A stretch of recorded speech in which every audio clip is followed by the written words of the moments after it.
We're live. I'm alive. Okay. Hello. Welcome to the Polygon Forest. I am indie dev Chris Jarvis. Joined with me, as ever, is Ubisoft concept artist Finn Hill. Hey guys. But for the first time today, we also are joined with UK-based associate technical designer Yasmin. Yasmin, welcome. Hi, thanks for having me. And yes, let's do this. So it's going to be a bit of a different format today because Yasmin has joined with us for the first time. Yeah. So I was thinking we'll do a bit of an intro first and then go into what we were playing. So Yasmin, you are a UK-based associate technical designer, but you also do some other stuff as well. So you do some live streaming, you do some YouTube videos, you're a bit of a musician as well. Can you tell us a bit about your job, first of all? Yeah, sure. So as you said, I'm a technical designer.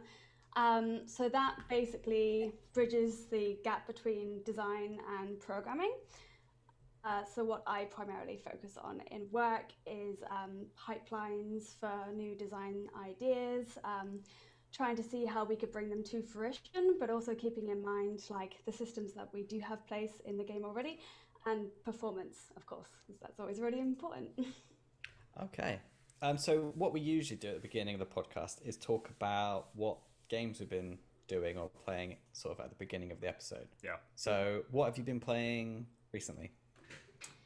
Well, I recently finished Psychonauts 2, and then I started to play... Oh, and I actually finished 12 Minutes, and then I started to play Life is Strange, True Colors. What did you think of 12 Minutes? Because I've just finished that one as well, and we had a discussion about it a couple of weeks ago, and I was like, I liked it. It felt a bit weird towards the end, like the crazy story, but like I'd be curious to like get someone else's take on it. So. Yeah, I think it was extremely ambitious. I mean, the artistic style was amazing. The idea for a narrative was really cool, but it was very, very annoying because it kind of follows the design mechanics of a point and click adventure game, right? Where you just have a bunch of stuff in your inventory and you're trying it out with a bunch of different things and you're just kind of crossing your fingers to hope that it works. It can't always be intuitive, and I understand that because there was one moment, spoilers, where you could only put a certain thing in an event, and that doesn't really make sense because a lot of things can fit in an event, but then you don't want to mislead the player by allowing them to do everything. But there was moments like that, and then if you got things wrong, perhaps you did it right but in the wrong order, then you have to wait. I know there's moments where you can speed it up a little bit, but you have to wait, and then you have to go through the same conversation again and just try again. It got a little bit frustrating. Yeah, you're pretty much echoing exactly what I was saying. Actually, it's kind of weird how much that sort of lines up with the complaints which I had with it. Like the main thing was, which got on my nerves more than anything, was the whole, okay, maybe it's this, and then you go through that, and it's like, okay, that didn't change anything, so you have to go through the whole thing again and again and again, and you get into this weird loop, like no pun intended, towards the end, where it's just you're just trying stuff out. Yeah, it's crazy. I don't know how you found the end, but I found the end completely by accident. It's pretty much how I got it. Yeah. And then I was like, oh, right, the end? That doesn't sound like a great ending, is that it's always stumbled upon. Yeah, that doesn't sound... Yeah. Yeah, I mean, I'm glad that they went that direction, and I'm glad that they had the ambition to sort of take an indie game that far, like, because it could have been a hell of a lot smaller, and it could have been a lot, like, more focused in that respect, but I'm glad that they went in that direction to give people more ideas and say, okay, we can make games in this sort of, this small space instead of doing massive AAA games or like these indie games. Like there is a space in between, and the more that we promote that sort of stuff, the better. Because I think that's sort of the future of the industry going forward in the next few years, is making these sort of AA games, as they say. I'm really interested in those. I'm glad it exists. I've not played it, but it's one of those games where it seems to be it's quite criticized for X, Y, and Z, lots of different reasons. It seems like lots of people have lots of opinions, which is all hallmarks of a really, Oh yeah. I don't want to say great game, but a big game that should exist. And maybe it sounds like I'm glad it exists for the conversation, if that makes sense. Like I'm glad that it exists. Like it's more interesting probably to us as game developers ourselves. Like we sort of look at it as this sort of this case study almost of what a game can be, and it's more interesting in that respect. But like to gamers, I can imagine like how much more polarizing it is to them. But it's a fascinating game though. And I think so, also, yeah. sorry. I think also what was interesting about it was throughout the whole game, you didn't know what your objective was, which is extremely new and unique. I always know what I'm trying to do, even if it is with a point-and-click adventure game. Yeah. I know what the outcome I'm trying to get. I just don't know how to get there yet. I didn't even know what the outcome was supposed to be, and every time you thought you got it, you hadn't. Yeah. So that was odd. I'm not sure if it entirely worked. I was very confused at points, but it was different and unique. And like you say, Vin, it should be championed just for that as well. Absolutely, yeah. And there was, you touched on briefly the other two games. Was it Psychonauts 2, which I've seen a bit of gameplay for, which looks gross, charming, hilarious. Looks great. Like I still haven't played the original, so I haven't touched the second one, even though it keeps staring at me on Game Pass, and I'm like, okay, I need to play the first one before I can play the second one. But I'm really looking forward to it. So yeah. So you're going to play the first one first. What about you, Yaz? Did you play the first one first, or just go straight in with the second? I played the first one, but it was when I was really young. It touches on a lot of really, I think, important emotional and mental health topics. So it definitely stays with you once you play it. But if you want resolution in a game, Psychonauts 2 has great resolution. So yeah. Cool. Because you literally are like killing like panic attacks, and you're actually killing things like what are the other little things you have to kill? Oh gosh, there's like doubts, baggage or something. There's baggage. There's also like champions, like, or like yes men. I can't remember what they call them.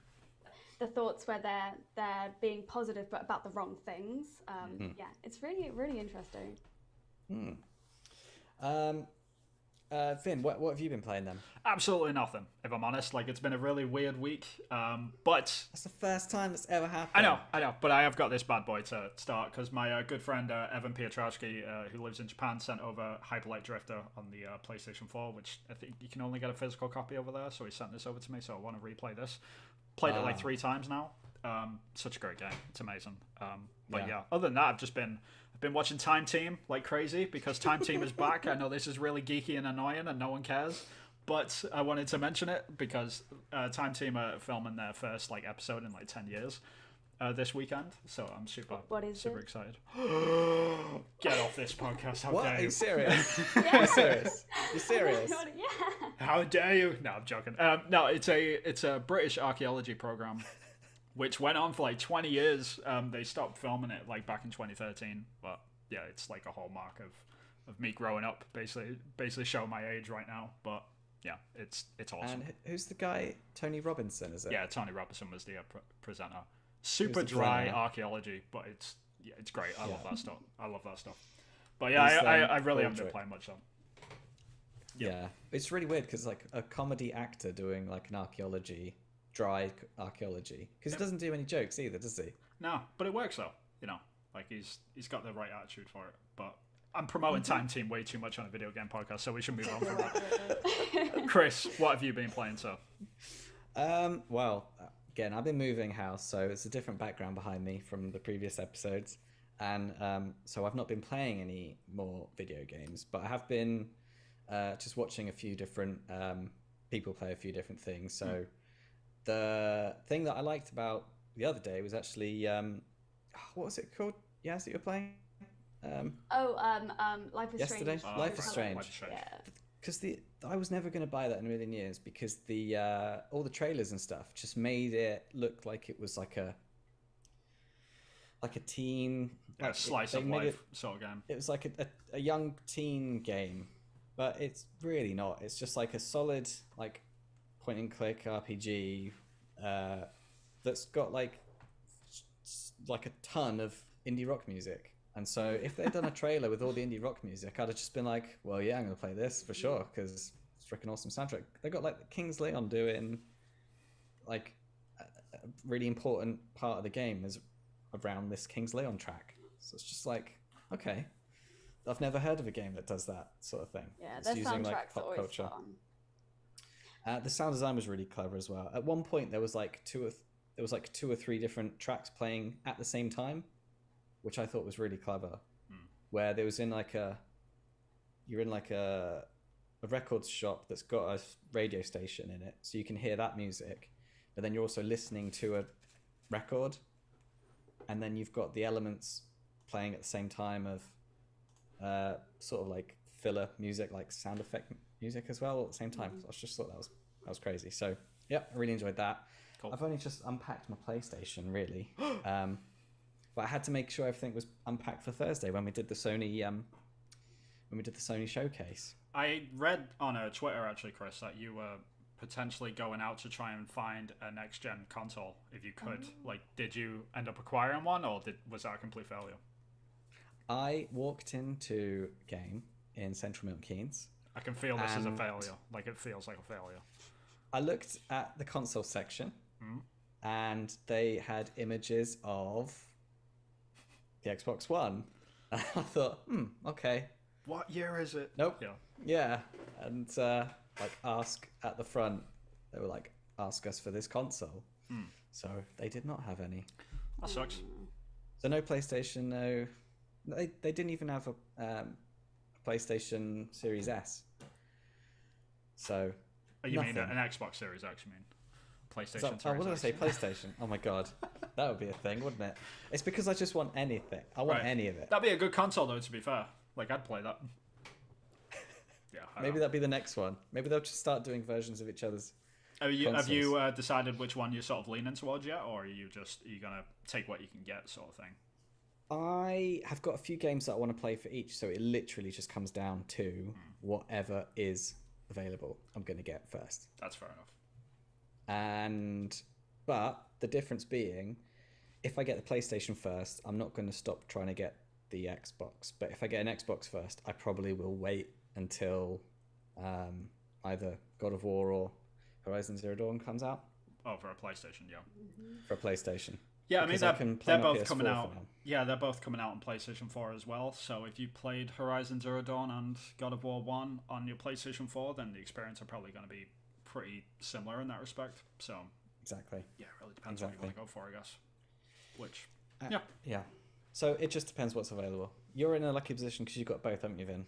yeah, I'm in the opposite position, I guess. But I barely even touched my PlayStation, if I'm honest. Like I really haven't had that much to play. I've been playing a lot of my Series X, just purely because of Game Pass, I guess. Like that's the main sort of driver, and just being able to jump in and play anything, and being able to play games like 12 minutes, which I probably wouldn't have bought, but the fact that I could just download it and play it straight away was, that's the main drive. And it's going to be the same for Psychonauts as well, like playing Psychonauts 1 again. Like the fact that I can just download that is great. So I can't believe Psychonauts 2 came out on Game Pass straight away. yeah, it's wild, right? Yeah. That's crazy. Is Life is Strange just PC or is that on Game Pass? I think it's on consoles. I don't think it's on Game Pass, but yeah, it should be on consoles. Let's have a quick... I bought it on Steam, so. You went on Steam. You played it on PC then, yeah. If it was on Games Pass, I would definitely give that a go because it's one of those games where it just looks like it's not for older guys, but yeah. I think it's because the first Life is Strange was a teenage game, like about a teenager in school and everything, and that did so well. I think they're trying to go back to that audience. Sure. It makes sense. Yeah, that's going to be the majority of their repeat customers, I suppose. Yeah. Definitely. Shall we move on to our first topic? Yeah, we should. Let's do it. Which is basically a recap of, not a recap of, just our major takeaways. We've had some time to digest the Sony showcase that was on Thursday night.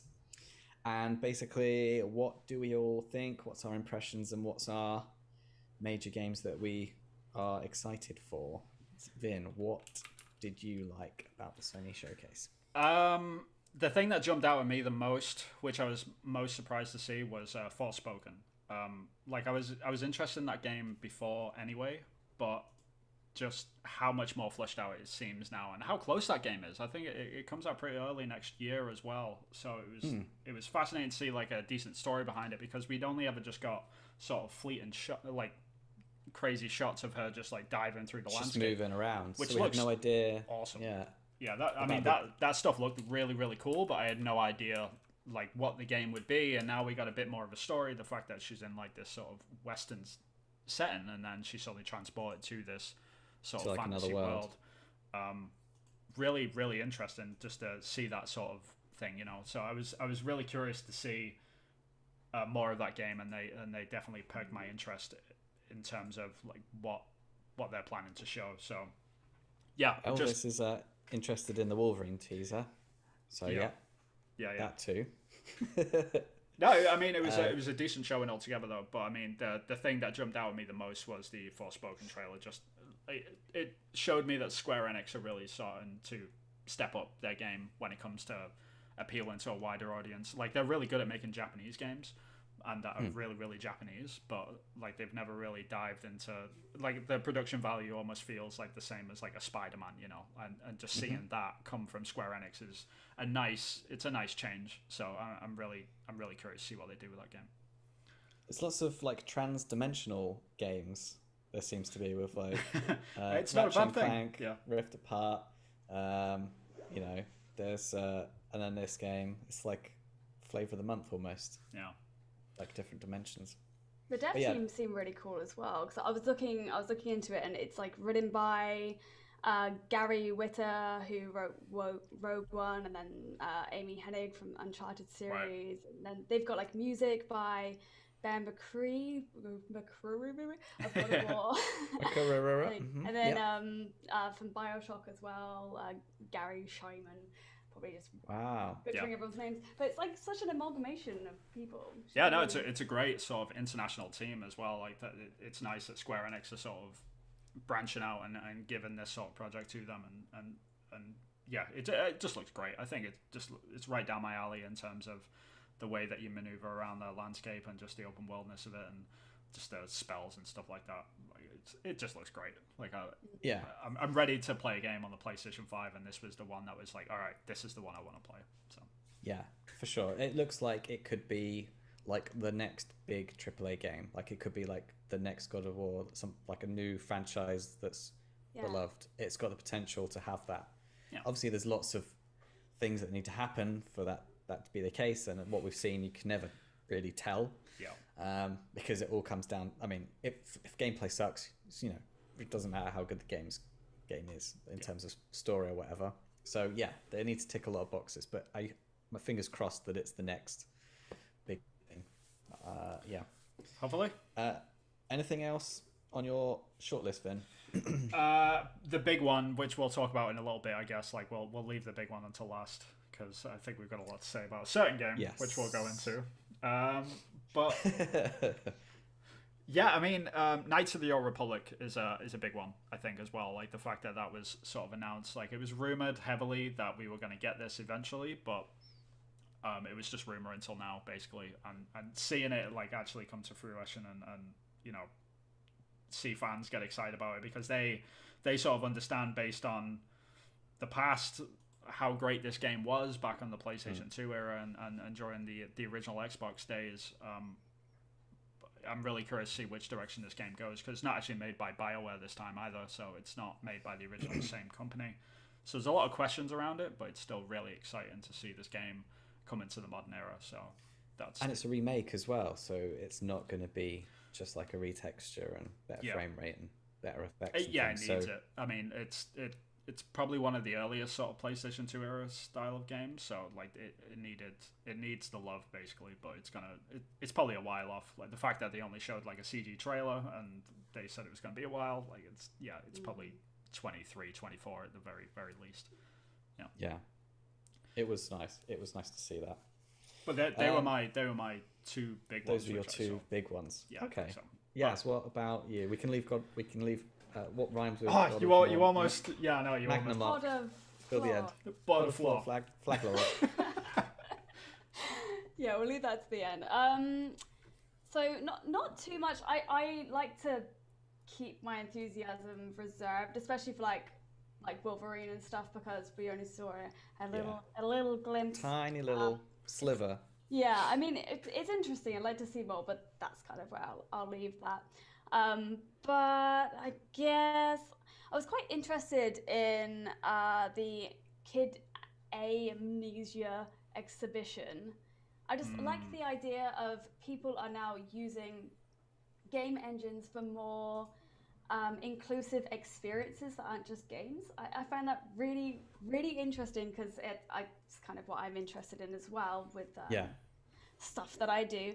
With the music stuff, yeah. Yeah, Did you? music stuff and cinematics. So are you a Radiohead fan? Do you know about the Kid A and Amnesiac albums? Are they? No, No? not really. Oh, okay. Yeah. So here's the thing. So Radiohead are the band, and 20 years ago, they released Kid A. How old are which you, was- Chris? Like, are you just giving away your age?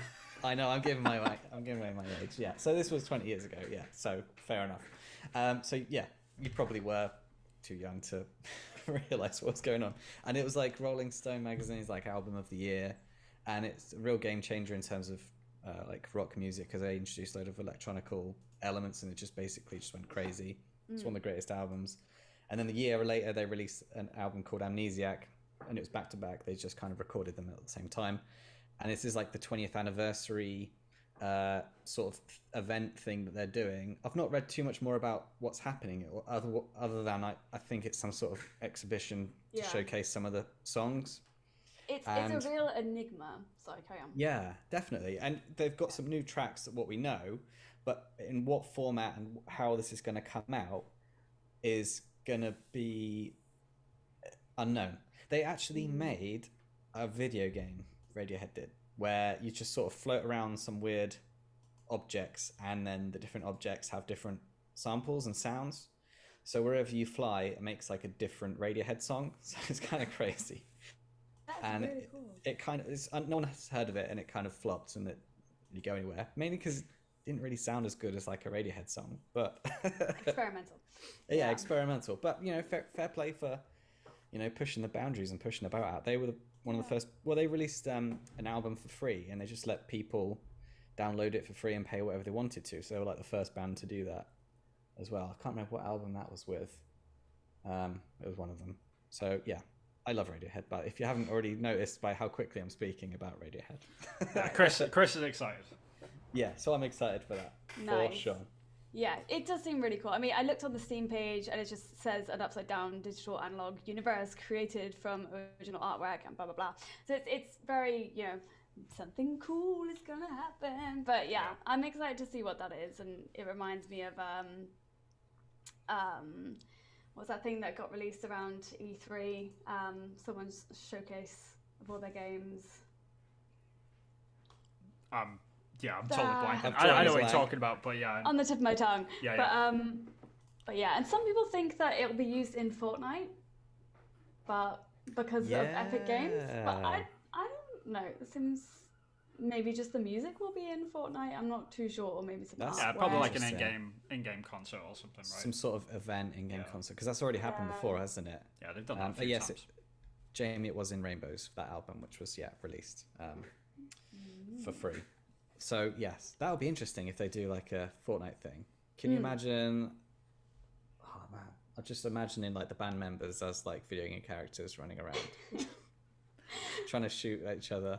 That'd just Look be at crazy. Chris geeking out right now. Oh, look at I him. know. He's all happy. I mean, we're all doing it. We're all doing it. You've got the Time Team thing. I've got the Radiohead thing. Yeah, but We're I'm a not just loser. I'm a self-proclaimed loser. So We're not just a video game podcast this time round. We've got we got some music. stuff. extracurricular, activities. That's fair.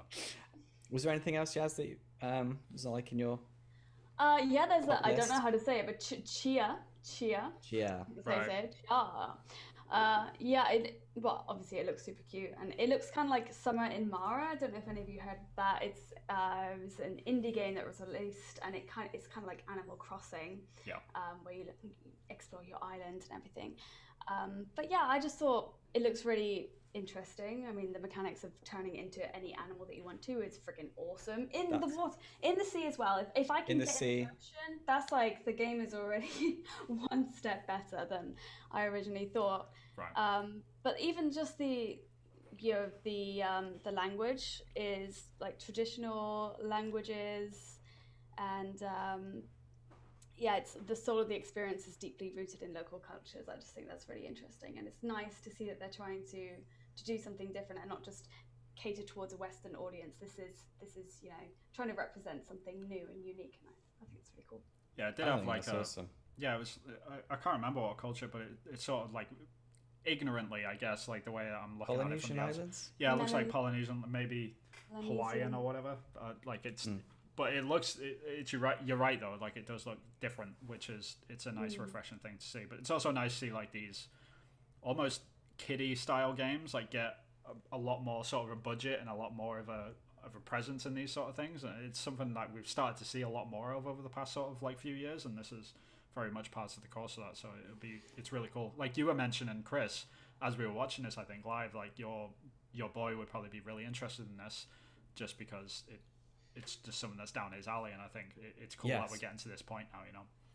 Yeah, there's this game that he watches online that is where you can sort of possess different fish, although it's not like you go into the fish's body like this sort of like Chia seems to be, and you can just sit there and watch it for a long period of time, just with the amount of fish you can sort of play as and what they can do. Yeah. So this kind of is taking that one step further, if you like, and looks AAA quality as well. Yeah, not to say that these are just kids games either, by the way. Like I don't want to put that forward for people to think. No.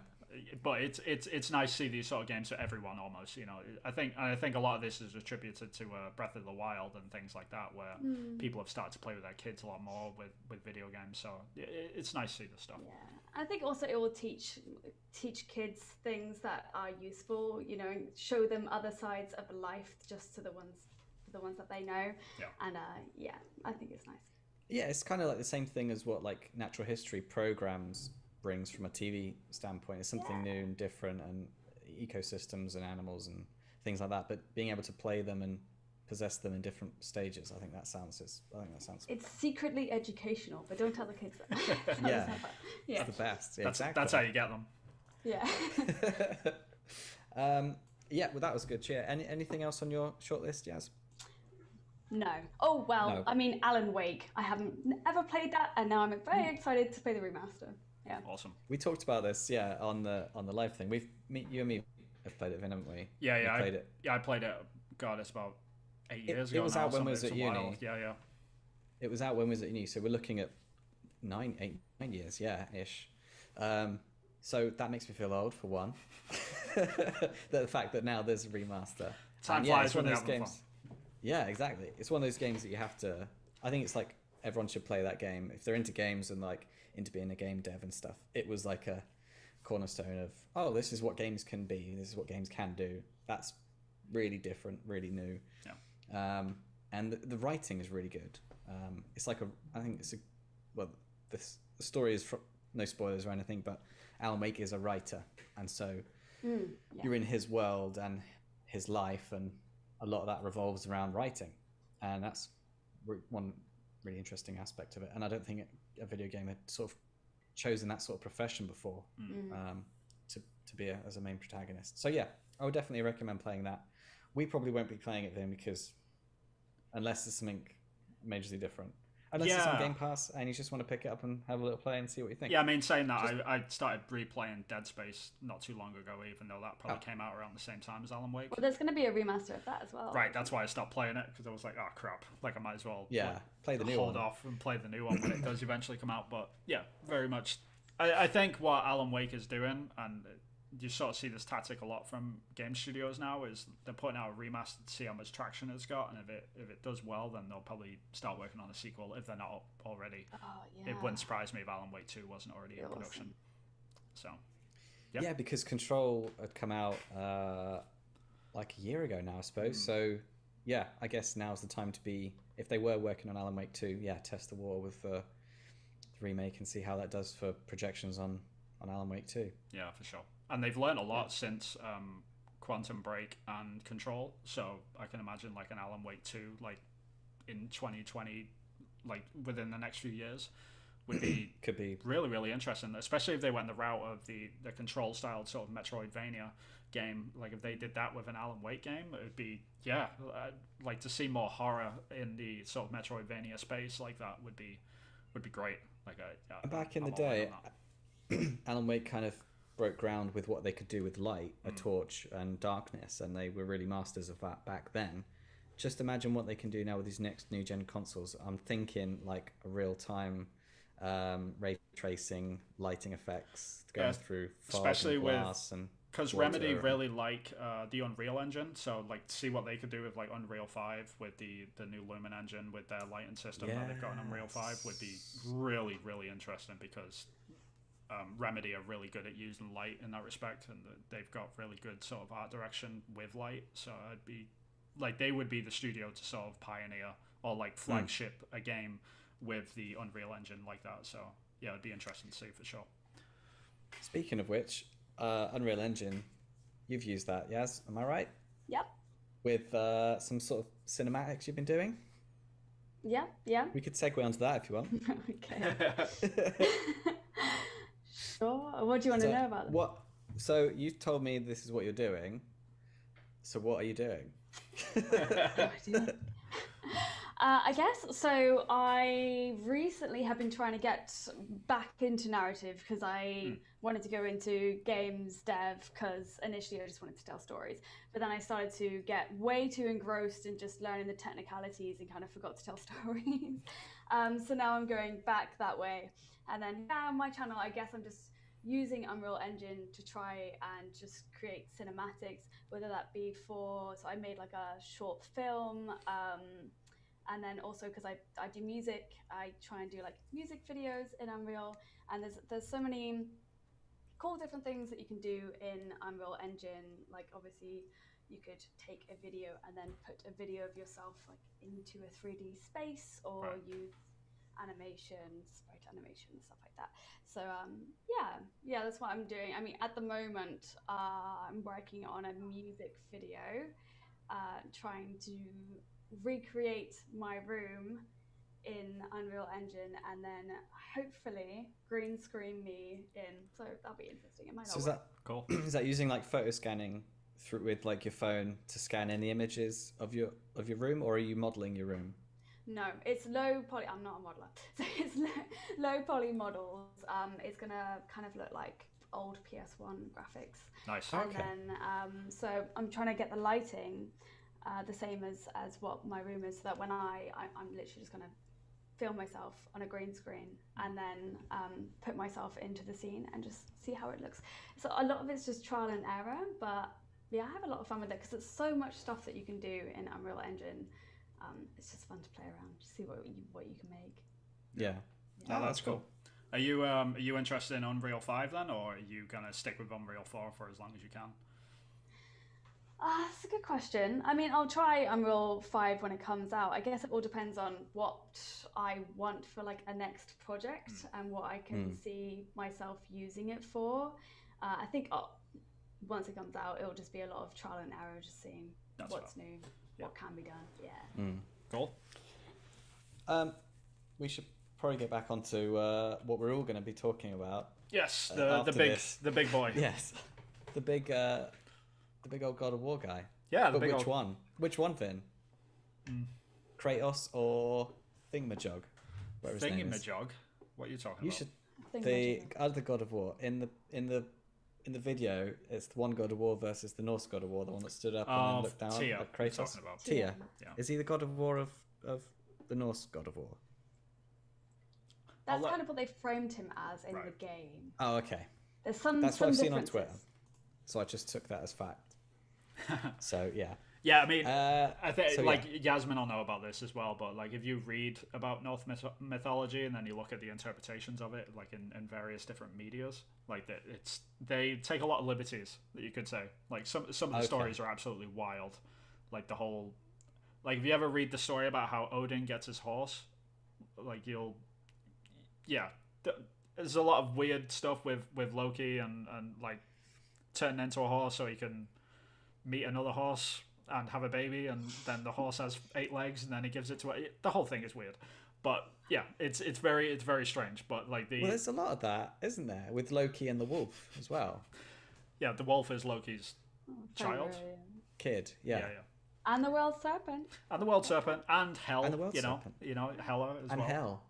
Yeah. Yeah. It does get weird. Yeah. That's why the world serpent recognized him when he first saw him. Right. And that's the interesting thing about God of War, I guess, like the actual game, because like you don't understand, like, okay, if he is who he is and then the world serpent's there, it's like, okay, something must have happened for stuff to get moved around in some respect here. Otherwise, this doesn't make any sense. But Yeah, because they said that the World Serpent got, didn't he get like hit back in time by Thor's hammer or something? Yeah, and that's why he saw his dad, but obviously his dad was a kid. yeah. So he's like, I recognize you. Yep. Weird. Wow. Weird. But but so does that mean? But how come the World Serpent speaks like a weird dead language? Oh, is that because he started life at the beginning of time? I suppose. Started life at. No, I don't think so. Because like the way, yeah, I mean the way that it, like the original story was anyway. Like the whole thing is a mess. Like you have to bear with me. So Loki goes and has an affair with a random giant, and then he comes back and it's like, oh yeah, this random giant had 3 of my kids. Let's all go back to the giants and go and retrieve my 3 children. That was it, and that giant was in the game. Yeah. She had the treehouse. Yeah. No, Wait, no. no. Now you're getting confused. Okay. Anyway, so they like all the Norse, like the Aesir, go to like the land of the giants. Not Freya. Not the Freya. One not Freya. Okay. Ignore Freya Okay. for now. Yeah. They all the Aesir go to the land of the giants. This is how confusing it gets. Like it's absolutely wild, like all of Norse mythology.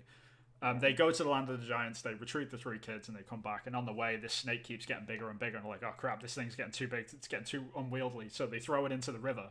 And then they like look at this other kid who happens to be Hel. And they're like, oh crap, like she's getting a bit wild. Like let's put her somewhere else. So they put her in the underworld. And then we go, oh no, like we've got this wolf who's like getting a bit too big and stuff.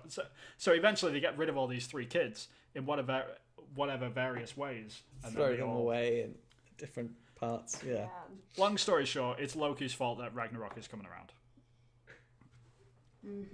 So All because he fancied a giant. exactly, Well, he's the god of mischief. and he certainly is. Killed Balder. That was kind of what. Oh Yeah. man, that was so cool. And Well, he I did think kill Balder in God of War too. Yeah, no, it's Bal- really Balder. well. It was really well integrated actually. Like if you know the story, Brilliant. like Loki's really mischievous about it, and he comes up with this plan to be able to take out Balder. But in God of War, they sort of like massage that into like as if it was almost an accident, but it's still like true to the story. Like it's really cool the way they did that. Yeah, they But- did a great job yeah. of interpreting everything. Yeah.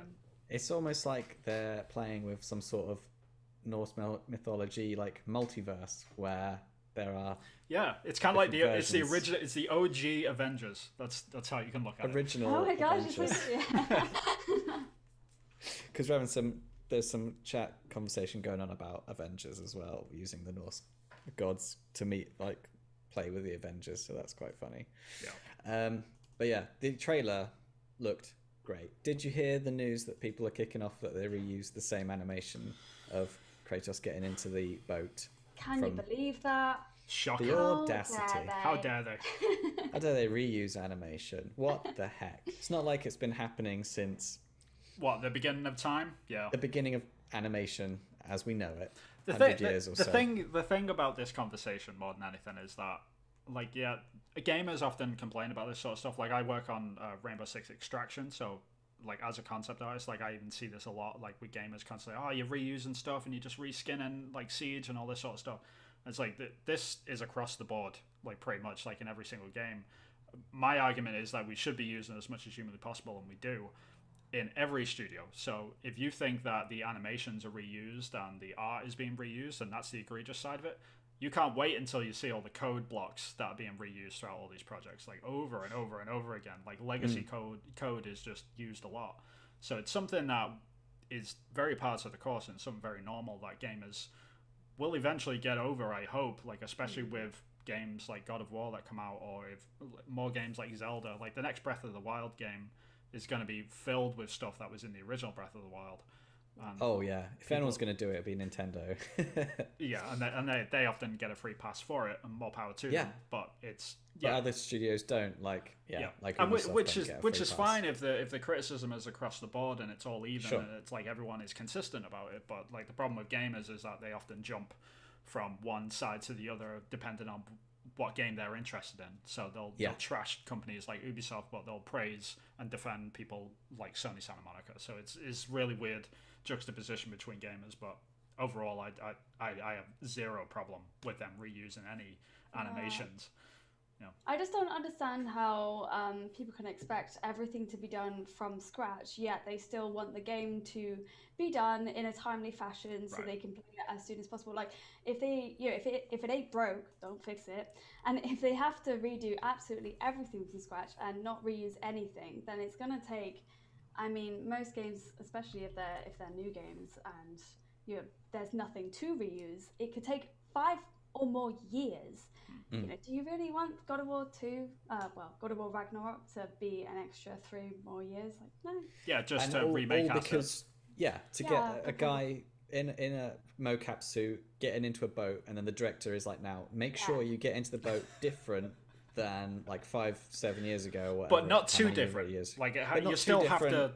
go in on the Yeah. left-hand side, Just but a smidge different, because otherwise people will complain. Yeah, they've got to prioritize like what is worth their time more. Is it these new characters and new animations that they have to make for them, as well as new mechanics for new systems that they want to put into the game, or is it rehashing old animations that really don't even need to be fixed up? Like I'm sure they've probably gone back and polished some of their mechanics, which they probably had new ideas for. Yeah. And that's great, but that's not easy to see like through a trailer, so I guess that's not really being picked up on. And we're given another mode of transport in this game. We're given the ice sled with it looks like boars that are pulling it. So they're giving us an extra way to get around. Would you want both or one, or like what do these gamers want that they're complaining about? Because if they just swapped out the boat for like an ice sled, people will be like, oh, I missed the boat. So they can't win really, can they? No, I mean this is the thing about gamers. Like they like to complain, but they like to praise stuff, and they like to complain a bit more. It's just like constant back and forth, and it depends like how much they like the game. Because when God of War comes out, at the end of the day, no one's going to care because the game's going to be great. Like we know Sony Santa Monica, we know that they deliver. All three of us are super excited about this game, I'm assuming. But yeah, I don't think it'll be a problem. Like once the game comes out, this is probably just one or two Twitter threads that is sort of taken off, and just everyone's talking about it right now. But once the game is out, I think it'll be ancient history, pretty much like it always is. So they just get the bad press travels fast, doesn't it? But overwhelmingly, I think the reception from that trailer was overwhelmingly and I mean, taking a step back from all. all of that, I mean, the game looks fantastic. It looks absolutely amazing. Like I'm really, really excited for this game. Just even just seeing Kratos and seeing Atreus like all grown up, as it were. It's nice, it's nice to see the continuation of this story, and they didn't deviate too much from it. Like I've seen a few people complain, like not complain, but like they've made notes that the game looks quite similar to the original in like how you play the game and things like that, which I get that, but at the end of the day, God of War, it's like Yasmin was saying, like if it ain't broke, don't fix it, and that game is a great example of what a fun game can be in terms of sort of narrative. And I think they changed enough from the old God of War to the new format of God of War anyway, so the fact that they're sticking with this a little tighter is totally fine with me.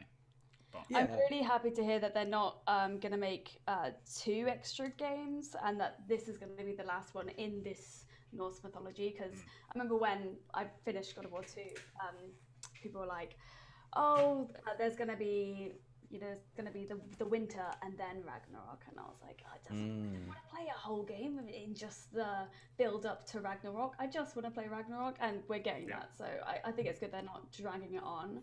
And then about the new realms, like where would it be based next? I don't know if you are both aware, but there was that mural with Tyr on it, and it had like the Celtic, like all the different kinds of don't even.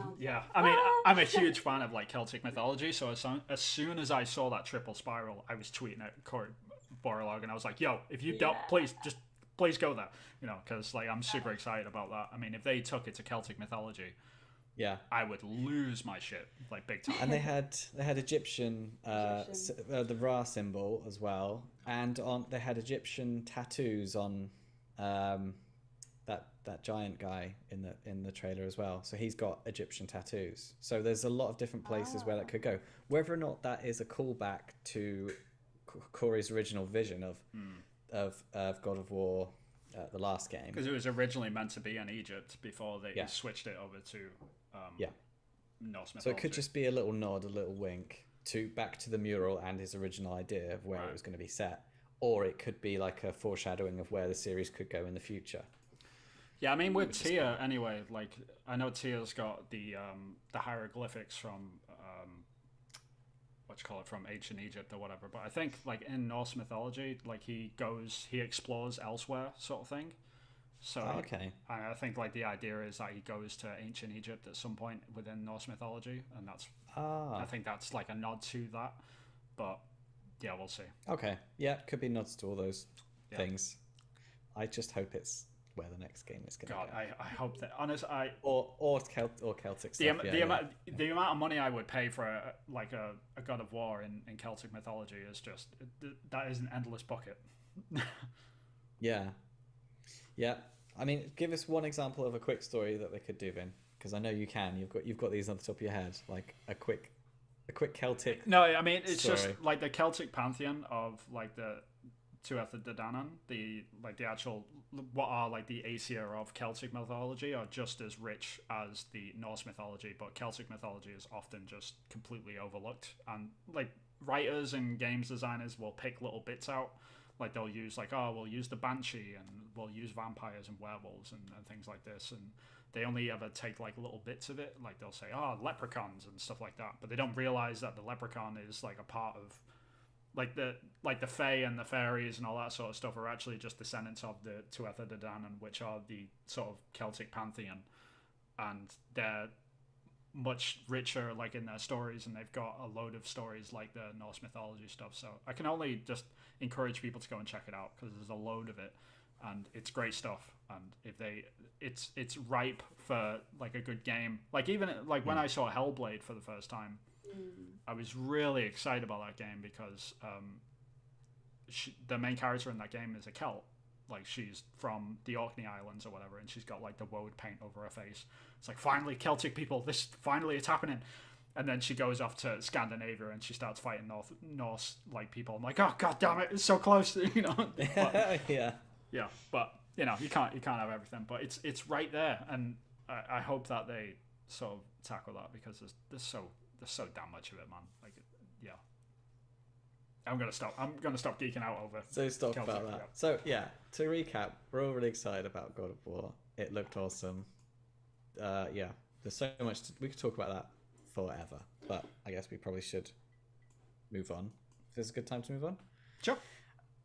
Should I do about the Epic Apple lawsuit? Yeah, there was a bit of news this week, wasn't there, around that? So yeah, we should dive into that. There was.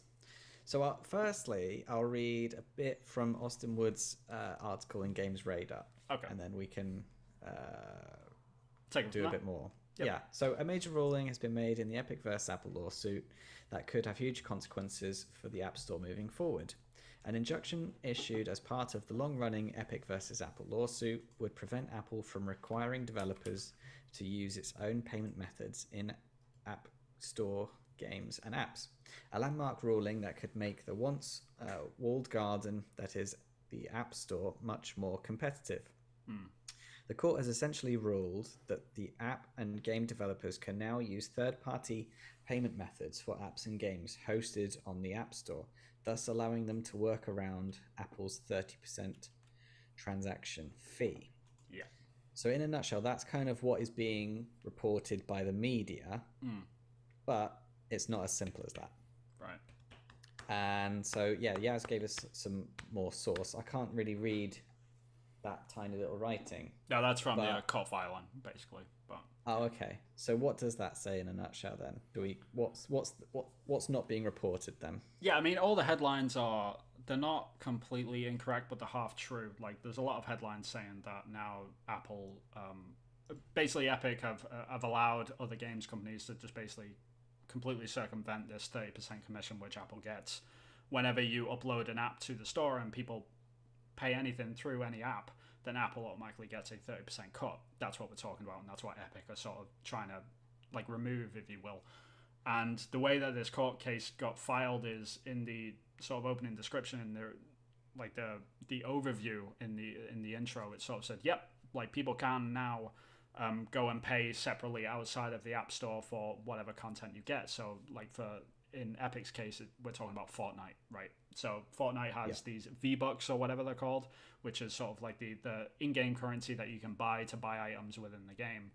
And usually you would, like, Epic would have to pay Apple a 30% sort of commission for every sort of like dollar that they spent within the app, and now they're trying to just get rid of that. And so the court filing basically said, yep, you can circumvent that and make your own sort of payment outside of the app, which is what all the headlines are sort of saying, because that would be a huge deal if people could just avoid this 30% commission.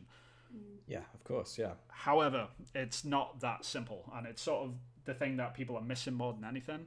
And I'll bring it up on my screen and I'll sort of read through it as I go through it.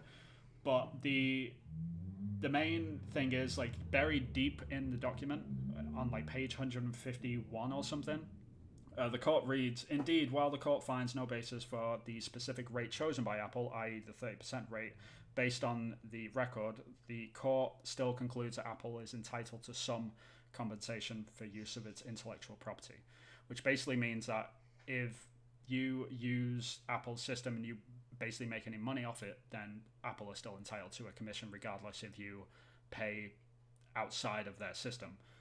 It goes on to say Apple is entitled to license its intellectual property for a fee and to further guard against any uncompensated use of its intellectual property, which basically means if you make an app, make an outside payment on a website or something, so if you got redirected in of Fortnite and you were taken to Epic's website and you bought stuff there and it came back to Apple's ecosystem, Apple could then hold Epic accountable and say, hey, you owe us 30% still, regardless. So that's the part that they're sort of missing off the court filing, which a lot of people sort of ignored. It's like, yes, while it is true, now you as a developer can redirect users to an external site and go through a different payment method, you still owe Apple money, and they can still hold you accountable for that by either removing your app or taking you to court over it.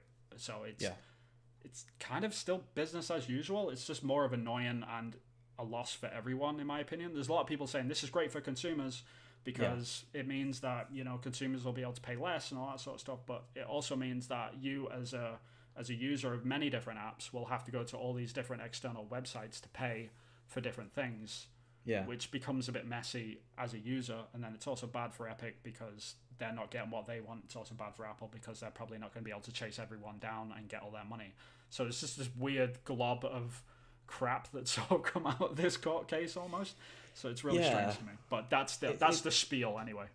It is more complicated than what is being reported for sure. And it gets even more complicated when you learn that they can both appeal the ruling, and they can both, if they both wanted to, they could take it to the High Court. They will. And they obviously will. Yeah. And this is only in one country, and there are multiple countries filing similar lawsuits for the countries where Apple and Epic are operating in. So this is just one partial outcome of this case. So it's messy. There's a lot of weird legalese. It's something that gamers don't want to, like, obviously this court filing is 180 pages long. You know what I mean? Like, it's not a light read, and it's very, like, heavy and legal sort of spiel in that respect. So you've really got to dig in. And the only reason why I came across these sort of quotes is that there was a lot of lawyers that started, like, calling out the games outlets that were saying, you know, yo, like, this isn't completely correct. Like, while Apple is now liable to pay Epic back for their 30% or whatever in the time that Apple have removed Fortnite from the App Store, that doesn't mean that's how it goes forward forever. Like, there's a load of weird stuff. And then on the flip side of this, if you go and look at all of the sort of pro-Apple websites, they're all being like, yo, this is a win for Apple. And then you go to the gamer website, yo, this is a win for Epic. And then it's just this weird mess of things where it's shown a lot of games journalists sort of not knowing what they're talking about almost. And like, it's interesting to see all the lawyers sort of pop up and be like, actually, that's not what this is saying. So I'm not a lawyer. We're not lawyers. We're just talking about this as gamers and games developers, obviously, full disclosure. But weird mess. Yeah. So I'm that's not legal trying advice. to squish the misinformation as well, because the amount of tweets that I've seen from, like, indie devs and stuff being so excited, thinking that this is a way they could potentially make more revenue. And you know this, Chris, it's really difficult being an indie developer. So any way that you can make a bit more money so you can make more games and make your games better is great. But they need to know the truth of how much money they can make so that they can actually plan properly for the future. And having people just rolling on the misinformation is not good. So yeah, it's a good thing to talk about. Yeah, I think in terms of indie devs, I think it's bad news because at the moment Apple have a reputation for being not very helpful with getting games on with indie devs. They only tend to like to work with larger studios. And so anything that's going to make the process that deals with monetization more complicated can't be a good thing. Apple aren't going to double down on their resources that they give out to help devs get their games up on the platform. If anything, they're just going to make it a worse platform, less desirable. I mean that is the good thing about the court case. Well, good thing, but that's the interesting thing, I should say, is the fact that this court case has sort of exposed like the inner workings of the games industry around Apple anyway. Like we found out from this court filing that Apple make I think like 81% of their revenue, I think it was, is from games within the App Store. That's how much of their App Store is like reliant on video games. So it's that in and of itself is sort of fascinating, and like it's interesting that they don't support indie developers a little bit more. But since the original sort of case was sort of filed by Epic anyway, like I think Apple reduced their amount that they're going to take from developers down to like 14 or 15% until their first million made. Once they've made 1 million, then it'll go up to 30. Which, I remember that. So good stuff has come out of it, and it is good for indie developers in that respect that are looking to make their first million. But it's still, this is still very much a moving target. There's still a lot that's happening. Like this is not over yet. Like the fact that we've got this decision is now it's going to get kicked up to the higher courts. They're going to debate stuff there, and then Apple have to start massaging their sort of terms and conditions to like rest on like what this actually means and how they're actually going to monetize this and how they're actually going to sort of protect their ecosystem, because the courts were quite favorable to Apple in that respect, saying there is a reason why they've got a locked off system is because it does actually help them with security and things like that. So I mean, I don't really have an opinion on that either way. I think like a lot of that is probably like fluff and BS that they're trying to keep people in their ecosystem, but at the same time there is valid reason for them to keep people in their ecosystem as well. So it's this weird mess of stuff right now that's happening, but basically not a lot of people know what they're talking about, including us.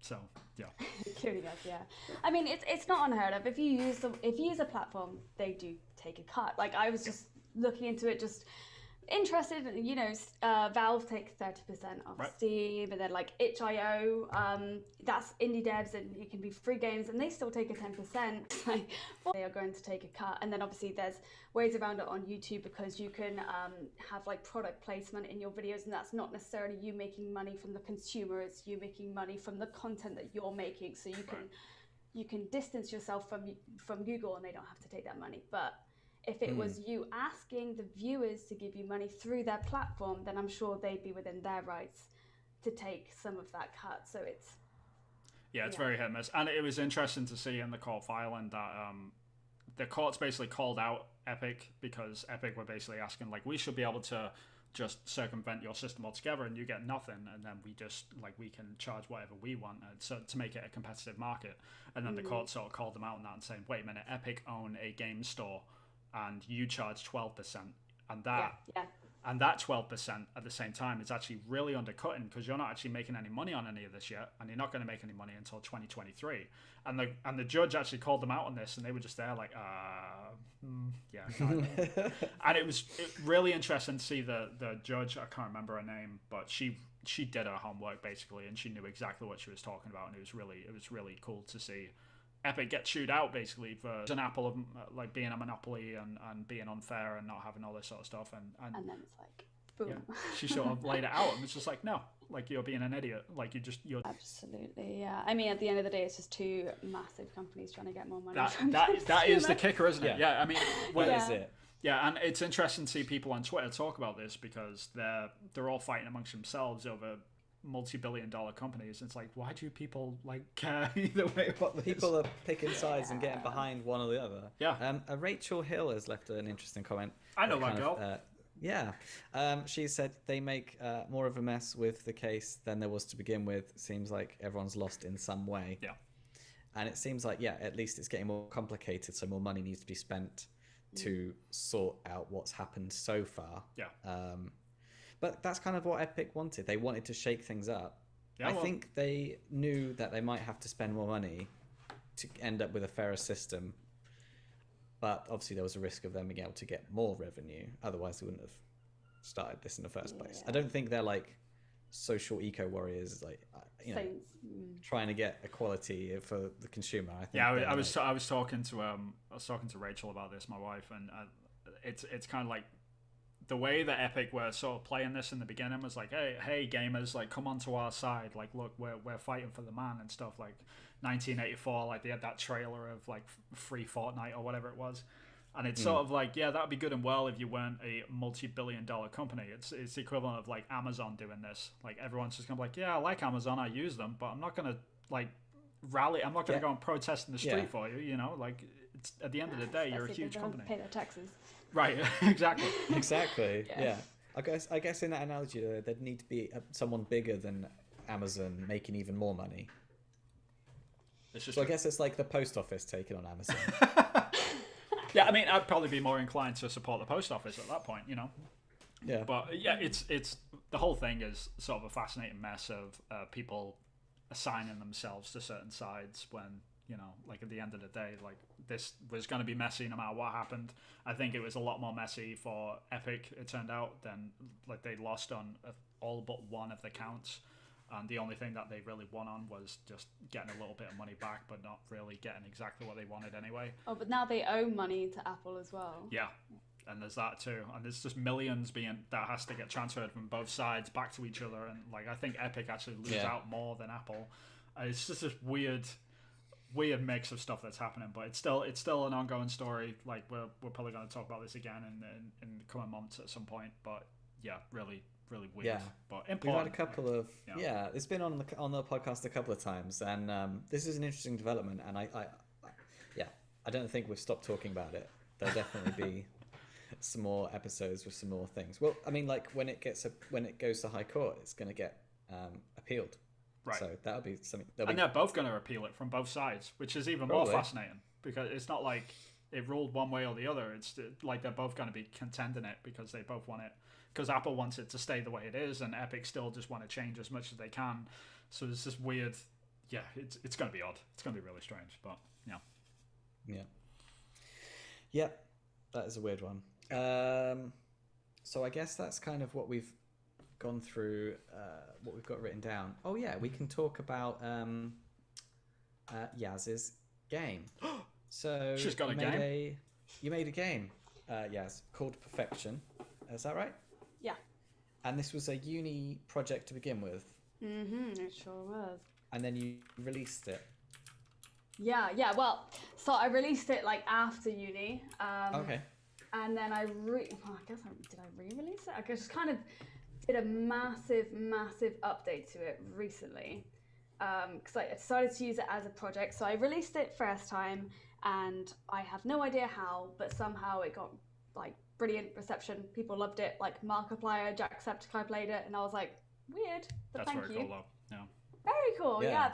But it was extremely embarrassing because I studied. I actually did a game art course because I thought then that I was going to be a like artist, but.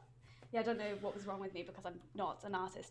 And I decided to go the more technical route, which was actually pretty cool because I was like a tech person surrounded by artists. So I was like, yes. I actually find that a lot, like because Chris will know this as well. When you go into these sort of games art and design courses, like it's split in half between I want to be a 3D artist and I want to be a concept artist, and then eventually they start figuring out exactly what they want to do. But it always starts out like quite binary in that respect. So it's interesting to hear that. Yeah. It is weird that. I that's one of the things I found fascinating, that one course can accommodate all these different careers.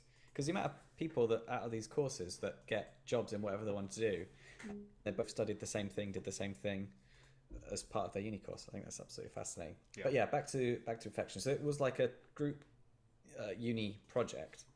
That in itself is impressive. Like you study a course at uni and you end up with a product that you can release, even though with these people that are playing it, which are like up there. So Yeah, it was cool. Like really, Kotaku wrote a thing about it, so I was like, they like the idea, and wow. nice. But it was really in performance. Like it lagged a bunch. I think it ran at something crazy, like 15 to 20 frames per second. It was horrible. And it was a tiny game, so it's like, why? It's just so bad. So I'm sure you both know how it is actually after uni, and you just keep on making games and learning things, and you get to a point maybe I was gonna say in your career, I've been in here for like 2 years now, but where you just think, have I even learned anything? Am I still that same person? You know, I feel like I haven't moved. So it was kind of just more of a look back for me to see if I could figure out where I went wrong. And then I massively improved the performance. Really, really proud of myself. And yeah, I re-released it, but I've also made a video about it and a blog post about. Anyway, it's a Unity game, it's not Unreal. Right. But if anyone needs some tips onto how to make your frame rate a bit better, then come. You've got a good video on that, haven't you, about what you did check out that video. Yeah, for the all blog optimization posts, of the like, game. Yeah. It was excruciating. It was actually painful because if you don't know how to develop a game for like longevity or with performance in mind, it's really hard to come back to in the future, and even just know where everything is kept, especially. I mean, I'm sure you know about this, especially Chris, like working on your own. I'm sure it gets really easy to just be like, it's only me. I know. Yeah, I know. I'll do everything in 4K textures. That'll be fine. Even though I'm only seeing like 10% of the image, that'll be fine. There's no problem with that. You just make little hacks and you're like, no one's looking over my shoulder. It's fine. Yeah. No, I saw the video, and yeah, there was things like, well, I mean, I went down the 3D route, so I saw there was like that pot plant which had like, was it thousands of tries, thousands of polys? Yeah. And I was just like, okay. But the point is, if you didn't know that, you shouldn't know, because that wasn't the aim of the game. The aim of that game for you was to create a game. So optimization wasn't part of that process. Part of the course. No. Yeah, it wasn't part of the course, wasn't part of the process. So how are you supposed to know about optimization? It's a whole really boring, tedious thing, especially if you didn't do 3D stuff. I went down the 3D route, so like doing normal maps and bump maps and and now Chris is making a 2D game because he's a genius. Oh, are you? So that basically off the back of knowing all of that and knowing how much time it takes, I was like, well, I'm going to make a 2D game first, because the whole point of my 2D game is to make a game. So I'm not trying to make something 3D like that's flashy. I'm going down like the texture route. So it's kind of cool in a way, because the 3D side of things made me learn how to do normal maps. And so it is a 2D game, but it's got normal maps, and I'm using lighting in an interesting way. Nice. So that it still looks dynamic, even though it's just some flat surfaces basically moving around at the end of the day. But if I hadn't have gone through my uni course, that game would not be looking the way it does. Right. Oh, cool. So do you live stream any of your development? No. Twitch has now got a new category for game dev, which I'm pretty excited about. Does That's it? interesting. Yeah, I didn't know that. I might do, but this is the thing. For me, I think it would be really boring, because it would just be me, maybe for 20, 30 minutes, half an hour, just drawing on my book like some level ideas, and then literally for a couple of hours moving around some orange circles until I've found something that's playable, then playing that same level for like a couple of hours until I'm fine-tuning the level. So I just think in my brain that, like, I don't know anyone that would find this entertaining or useful. They do. You'll be surprised. I can't remember his name, which is not helpful, but there is a guy that I randomly stumbled across who makes 2D games. He made like Pinhead, Pin something. Pinstripe. Pinstripe. Thomas Brush. Thomas Brush, yeah. Yeah, and he live streams his game development all the time, and I always see he has so many viewers. Not to say you'll get them off the bat, but there is an interest there, is what I'm saying. I think a lot. Yeah. especially in lockdown when people are just on their own in their studio, people are probably just liking to develop with someone else developing next to them. Little things like that. Yeah, that's true. I mean, it is quite lonely and boring sometimes, just pushing around circles. So it'd be good to have some distraction from that from time to time. So maybe I will do that because I've got the streaming stuff, ready to go, set up. I can record and, record my audio, my sound, and my video. So yeah, I might do that. Super cool. Yeah. But if no one watches it, then I won't be surprised.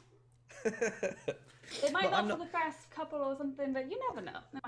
Thomas Brush is a very handsome, charismatic chap that seems to have a really good way of words when he seems to be working. I tend to just be like that awkward. I feel like an awkward British sort of librarian, just sort of burying my head in a book and just like twiddling away.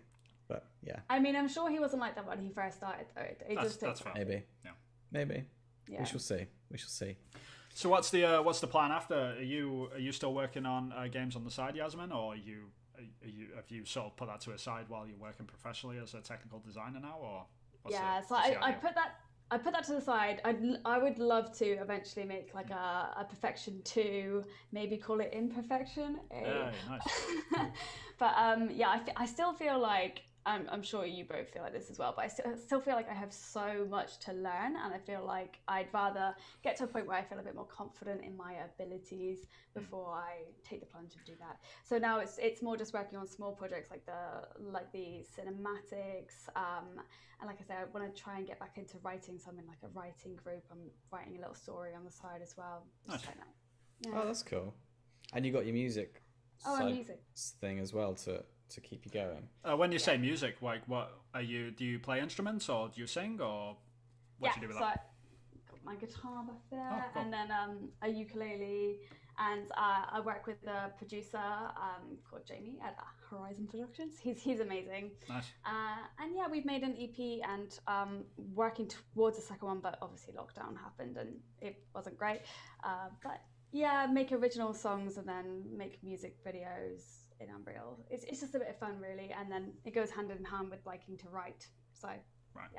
yeah, That's cool. Yeah, I mean that's the good stuff about all of that sort of experimenting with either music or if you're just doing small pieces. Like you'll eventually get an idea that might morph into something a bit more complete eventually. Anyway, absolutely. I get ideas like that all the time. So yeah. Yeah. The only thing I will say is like don't like hold off too much like from worrying about like, oh, I'm not quite ready to make a bigger game yet. Like don't, because you'll learn as you go, as you know, but like the hardest thing about making a game is finishing a game. I always tell people like it's easy to start making a game, but finishing it is just like that is a mountain to climb pretty much. Because Vin's got how many design docs have you got that's completed? I just started my 6? sixth. Just started my 6th. Oh wow.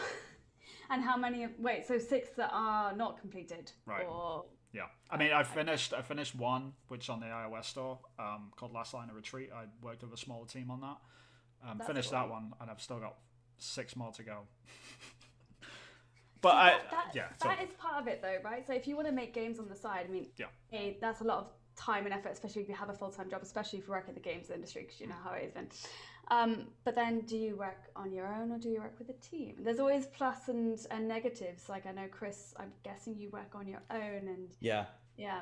There's a lot of negatives to that.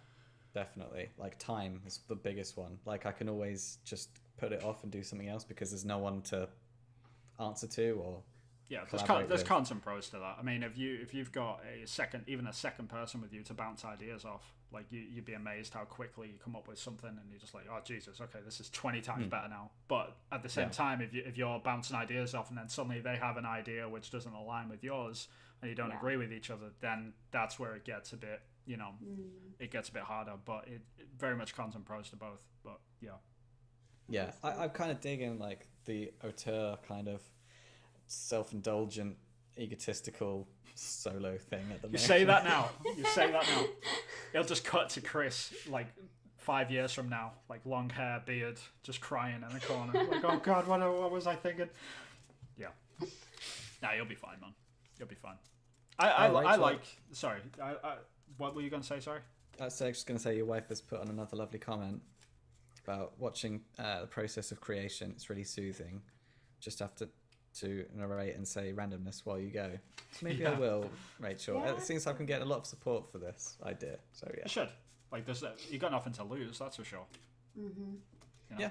Yeah. And because the category on Twitch is still quite fresh, you might even make it to the category homepage. So Who knows if it's new? Because I didn't hear about that, and I did live stream like half of The Last of Us 2, and someone watched once. Progress. So yeah, maybe. Cool. All right. Yep. I think we should wrap this thing up. We've been going for an hour and 20 minutes now. So Okay. Yasmin, thank you very, very much for joining us. It's been a pleasure. yeah, thanks for having me. It's been really nice. Yep. Yes, So thanks. where can people find you? Like tell people what you're up to and where they can get you. So I can be found on all social media at YagmanX. That's YAGMANX. It's supposed to be a little kiss after the name to show that I'm a female because people thought I was a man because Yagman. Because of the Didn't think word that man. through. Yeah. That'll do it. And then, you can find the game Perfection on itch.io. Just search for either YagmanX or Perfection and it'll come up. It's a little free horror game, so you don't have to pay. Yeah, Sweet. just enjoy Very it. cool. Cool. What about you, Chris? Where can people find you? So on Twitter, I am at Acrylic Pixel, and I am on YouTube, Acrylic Pixel. Also, if you want to see the game design dev videos. And where can we find you, Vin? Yeah, And you your can lovely find me art? on Twitter. I am at Hillfort Games. I post up concept art, and I'm also working on a couple of little indie projects there as well. So if you're into that sort of stuff, then you can follow me. You can also find me on ArtStation, at Vin Hill Art. You can find me there. And there's a load of concept art on there. I'm probably going to be posting in the next few months anyway. I think if With Rainbow when Six... Extraction. if Rainbow Six Extraction gets released, like then I'll be able to flood the market of all average art. So yeah, you might I'm be able looking to... forward to that. Very cool. It's Be able to not catch some of average, it. Vin. Ah, you You're haven't too seen it yet, though, kind. have you? You haven't seen it. It could be terrible.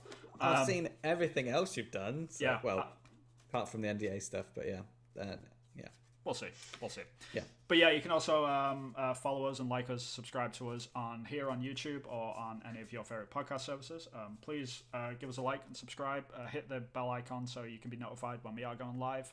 We usually go live every Sunday, but we normally get a podcast episode up at least every Monday. So if you are interested, then please give us a follow and a like.